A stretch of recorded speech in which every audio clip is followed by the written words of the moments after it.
Welcome back, guys. Today will be for the playlist series Cargo 3. So today I'm going to be speaking on how we were actually brought in to support that cargo facility. It was a huge facility, like I said earlier. A lot of things going on. You had to be careful because a lot of big equipment being operated at one time. So you really had to be on your toes. There were a lot of stationary post, exit, entrance, conducting traffic.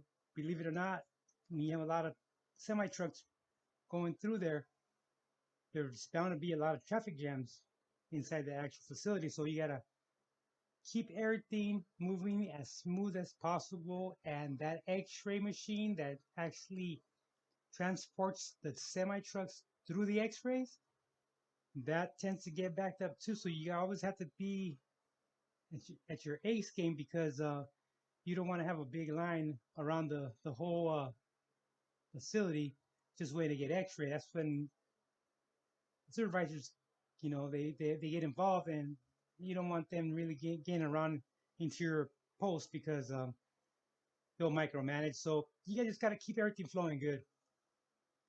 So about a few days into the actual into our first week there, I was introduced to a certain agent, and he was a what you would call a ERT, emergency response team, or whatever. They had some kind of title, and he made it known that he had that title. So I'm kind of side eyeing him as soon as we get introduced, cordial introduction, whatever.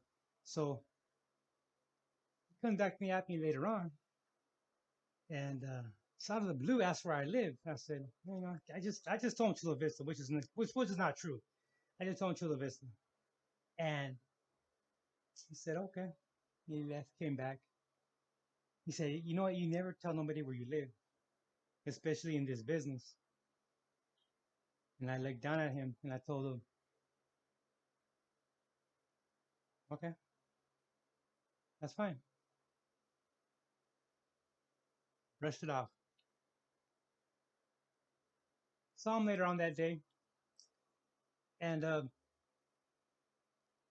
he uh, he really didn't like the fact that we were actually down there. So to be in a certain ERT, you got to be at a most highest trust because of the fact that you have a lot of power. You have a lot of power to get things done and to get things through. Okay? So our team is in there, and we're tasked with anything that needed to be covered or anything that needed to be done at that port. That's what we were there for until they got 100%. So we man scissor lifts, cherry pickers, X-ray machines, entrance, and actual exits. Multiple X-ray machines, I should say, multiple X-ray machines.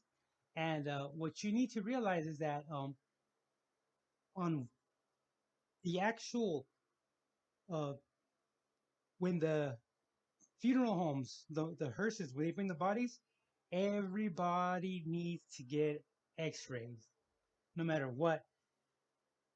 And there's a lot of confusion because the majority of these are cancer patients with no hair.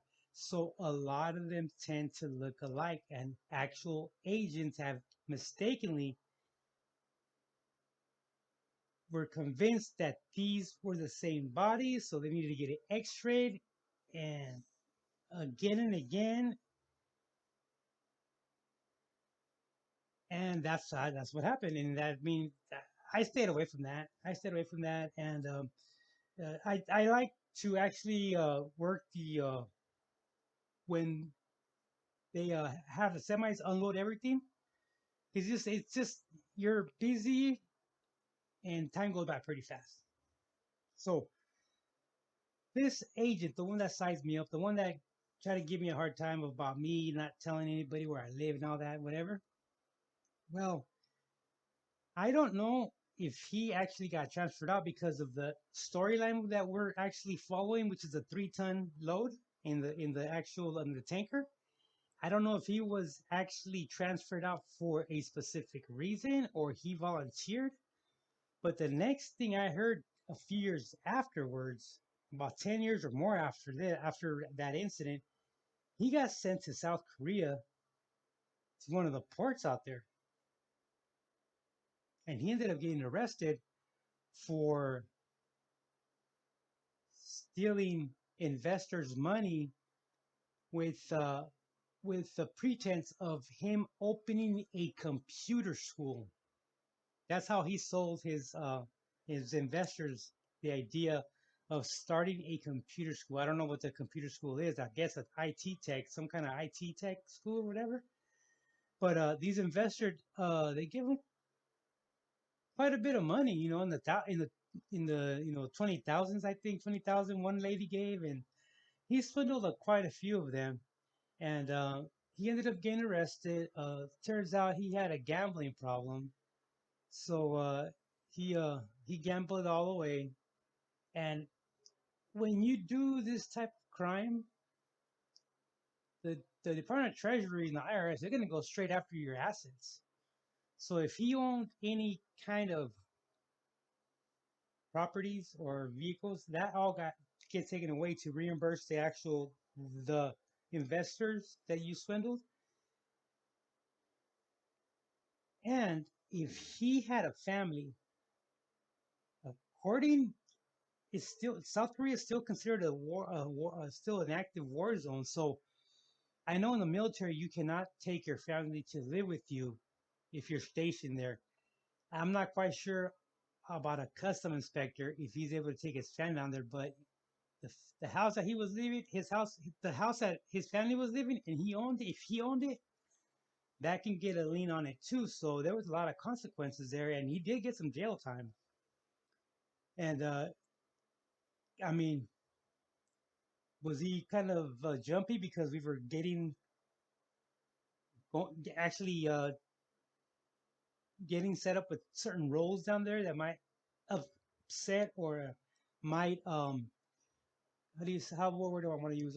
Kind of get in the way of something they got going on down there. I never found out. But anyways, yeah, he didn't take it well when we got down there, and maybe he had a good reason, and maybe he got sent out there just for the fact to get him out of sight, out of mind, and kind of save his career. But he ended up blowing it over there by swindling investors on a project for